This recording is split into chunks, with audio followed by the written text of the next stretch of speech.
कार्रवाई के पीछे उद्देश्य है कि आदरणीय हेमंत सोरेन जी के नेतृत्व में ये सरकार जनता के लिए जनता के द्वारा चुनी हुई सरकार है और हमने जितनी योजनाएं लाई हैं वो योजनाएं भी इस बात को परिमार्जित कर रही हैं कि सर्जन पेंशन स्कीम जो सभी लोगों के लिए लागू किया गया, ओल्ड पेंशन स्कीम लागू किया गया, हमारे बच्चों को खेल कूद के लिए फोटो खेल योजना लागू की गई, नीलांबर पीतांबर जल समृद्धि योजना लागू की गई, रामदयाल मुंडा विदेशिया छात्रवृत्ति योजना लागू की गई। बहुत सारी ऐसी योजनाएं हैं जो सीधे जनता से जुड़ी हैं। एक तो उन योजनाओं से जनता को लाभान्वित करना है, दूसरा जो जन आकांक्षा है इस सरकार के प्रति वो जन भावना में कहाँ पर किनको क्या दुख तकलीफ हो रहे हैं, कहाँ पर अधिकारी बात नहीं सुन रहे हैं, कहाँ पर सीओ वीडियो या स्वास्थ्य के या कृषि के या अन्य पुलिस के प्रशासन के लोग जो है जनता को सही प्रकार से मदद नहीं कर पा रहे हैं। तो इसके लिए ये सीधा संवाद का कार्यक्रम है और इसके माध्यम से जो भी आवेदन आ रहे हैं उन आवेदनों पर मेरे तरफ से लिखित विभाग को निर्देश जा रहा है। साथ ही साथ कुछ ऐसे मामले हैं जिनको मैं देख रहा हूँ कि ये अति संवेदनशील है और इसको तुरंत अधिकारियों से सीधा संवाद करके उनको हम जानकारी भी दे रहे हैं, उनके व्हाट्सएप पे भी भेज रहे हैं और उनको चिट्ठी के माध्यम से ही भेज रहे हैं ताकि जो जनता की आशा विश्वास है और जो अंतिम पायदान पे खड़ा व्यक्ति है उसकी जो अभिव्यक्ति है, उसकी जो सोच है, उसकी जो समस्याएं हैं वो दूर हो, इसके लिए हम आए। किस तरह के मामले ज़्यादा हैं?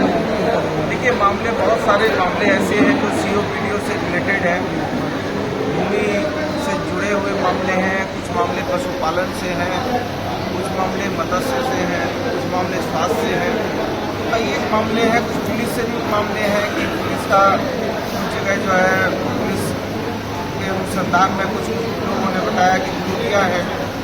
तो उन चीज़ों पर भी अभी हमने सीधे एसएसपी साहब को फोन किया था। अब किसी महोदया को चिट्ठी लिख रहे हैं, डीडीसी को भी अभी हमने फोन किया। तो हम प्रयास कर रहे हैं कि जो मामले हैं उनका समुचित रूप से उनका निष्पादन हो, इसमें कोई कोताही नहीं हो, इसकी वैकल्पिक व्यवस्था किया है। महिला आरक्षण बिल पर होड़ मची हुई है, बीजेपी बोल रही है कि हम लाएं, जबकि कांग्रेस बोल रही है हम लाएं, आप क्या मानते हैं? नहीं, महिला आरक्षण बिल तो बहुत जरूरी है और बिना महिला के, बिना हमारी माँ और बहन के तो आप भी जन्म नहीं ले सकते थे।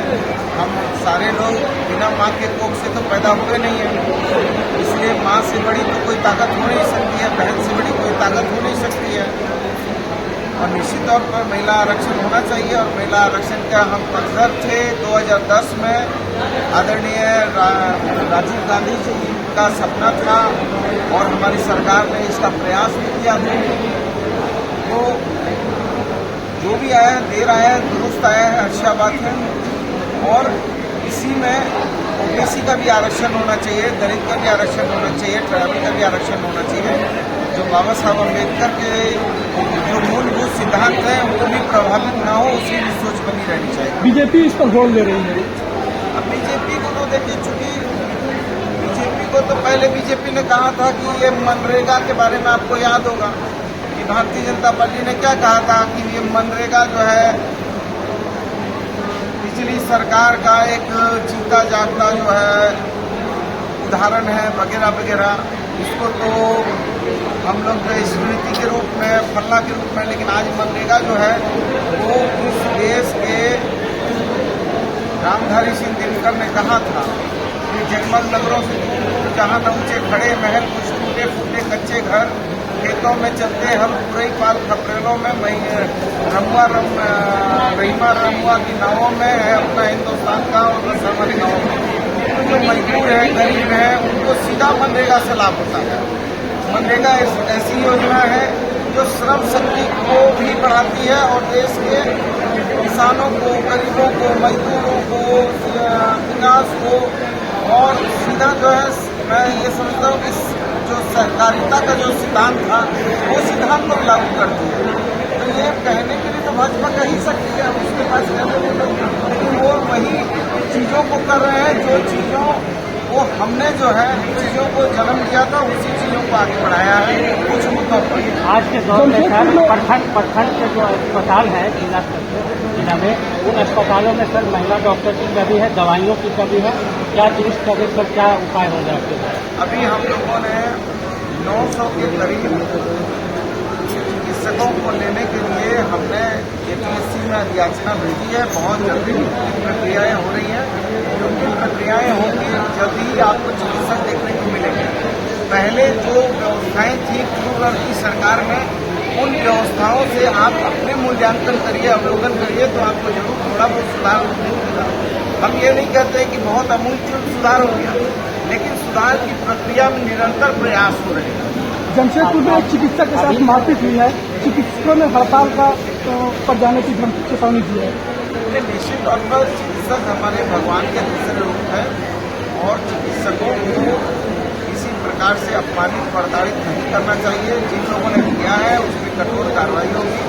हमने कल SSP को निर्देश दिया था कि उन लोगों की अविलंब गिरफ्तारी हो और गिरफ्तारी करके उनको जो है विधि सम्मत कड़ी से कड़ी कार्रवाई सुनिश्चित। अभी सर क्षेत्र में लंपी वायरस का प्रकोप चला है और पशुओं की मृत्यु हो रही है सर, ऐसे में क्या कैंप लगाकर पशुओं का इलाज किया जाएगा ताकि लोगों को लंपी वायरस एक तरह का पशुओं को जैसे हमारा चेचक क्या बोलते हैं चिकन, उसी टाइप का एक वायरस है जो शरीर में बड़े बड़े फफूले कर रहा है। और उसके चलते मुझे मालूम है कि कई एक जानवर पहले हम लोग जो है एक खुरपका और मुंह पका रोग होता है, और उसका हम लोग जो है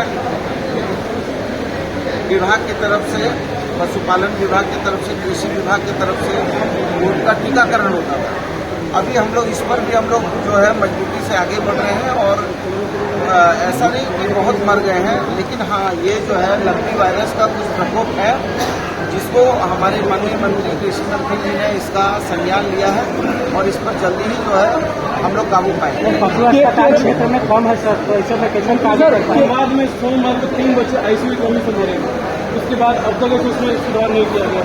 किस प्रकार से बतौर स्वास्थ्य मंत्री क्या उपाय किया गया? कहाँ पर बने? धन्यवाद। इसकी मुझे देखिए, इसकी मुझे कोई औपचारिक जानकारी नहीं है। हो सकता है कि चूंकि अभी डेंगू और कोरोना, ये डेंगू और चिकनगुनिया का थोड़ा प्रभाव देखने को मिल रहा है, लेकिन आपने संज्ञान में दिया है तो मैं जरूर इसकी जांच करवाऊंगा। लेकिन अभी तक सारी स्थितियां नियंत्रण में है और सारा स्वास्थ्य विभाग इसके लिए पूरी तरीके से मुस्तैदी से लगा हुआ है। केरल में अभरक नगरी पहुंचे हैं, अभरक नगरी में अभरक को लेकर सवाल तो जरूर आपके पास पहुंचे होंगे, क्या पहल होगा सर रीवा स्टेट को लेकर? यहाँ चूंकि मजदूर पलायन करने को विवश है। देखिए, ये राज्य का नीतिगत मामला है, इस संबंध में माननीय मुख्यमंत्री जी को इससे अवगत कराया जाएगा और हम लोग तो पूछ चाहते हैं कि स्वरोजगार हो। हमारे मुख्यमंत्री जी ने जो स्थानीय लोगों की जो फैक्ट्रियां हैं, कंपनियां हैं, उसमें 75% आरक्षण के प्रावधान को कैबिनेट से मंजूरी दिलाई है। तो निश्चित तौर पर हम चाहेंगे कि ये हमारे राज्य की जनता जो है पलायन नहीं करे और उसको ज़्यादा से ज़्यादा रोजी रोजगार से जोड़ा जाए। लेकिन चूंकि ये नीतिगत मामला है, नीतिगत मामले पर माननीय मुख्यमंत्री जी को अवगत कराएंगे। मुख्यमंत्री जी निश्चित तौर पर बहुत संवेदनशील हैं और निश्चित तौर पर राज्य में अच्छे कदम उठा रहे हैं। केरल में एक वायरस चल रहा है निपा वायरस, उसको निपटने के लिए क्या कुछ ऐतिहासिक कदम उठाए जाएंगे? देखिए, उसमें अभी एक दो मामले ऐसे प्रकाश में आए हैं जिसमें ये बताया जा रहा है कि इस तरह के वायरस है। हमने यहाँ जीनोम सीक्वेंसिंग की मशीन लगाई है। यदि हमारे यहाँ कोई भी इस तरह की बात आएगी तो हम जीनोम सीक्वेंसिंग की मशीन में उसको जांच करेंगे और जांच उपरांत ही हम बता पाएंगे कि उसका फर्दर क्या होगा या फिर ICMR उसमें क्या कर रहा है। सबसे बड़ी बात है कि उसमें भारत सरकार का ICMR को उस पर जो है जांच पड़ताल करनी चाहिए और जांच पड़ताल करके उसको जो है भविष्य में उसका क्या वैक्सीनेशन होगा, उसको कैसे वैक्सीनेट किया जाएगा, इसमें ICMR। केरल से आने वाली जो ट्रेनें हैं उन पर कुछ निगरानी रखी है? अभी ऐसी कोई बात नहीं है, ऐसी कोई बात अभी नहीं है कि केरल या जो राज्य के सीमावर्ती इलाके हैं उसको जो है हम नाकाबंदी करें या उसको जो है मेडिकल कॉलेज बंद करें। अभी फिलहाल कोई ऐसी बात नहीं है। इधर कर्मा मेडिकल कॉलेज जो यहाँ पे जो लोगों ने मंत्री जी, कोडरमा सदर प्रखंड के ग्राम पंचायत पथलडिहा में वित्तीय वर्ष 2007-8 में 34 बेड का सामुदायिक स्वास्थ्य केंद्र का निर्माण कराई जा रही थी। आज तक वो अधूरा पड़ा हुआ है, भूत बंगले में तब्दील हो गई है। वहाँ से अभी जिला परिषद सदस्य कांग्रेस नेता लक्ष्मण यादव जी भी आपके पास आके फरियाद लगाए, वहाँ के मुखिया जी भी आए थे। कब तक वो बनने के आसार है मंत्री जी? मैंने अभी उपायुक्त से रिपोर्ट मांगी है। जैसे ही उपायुक्त महोदया से रिपोर्ट आएगी, उस पर अग्रतर हम लोग कार्रवाई करेंगे। चलिए, बहुत बहुत धन्यवाद।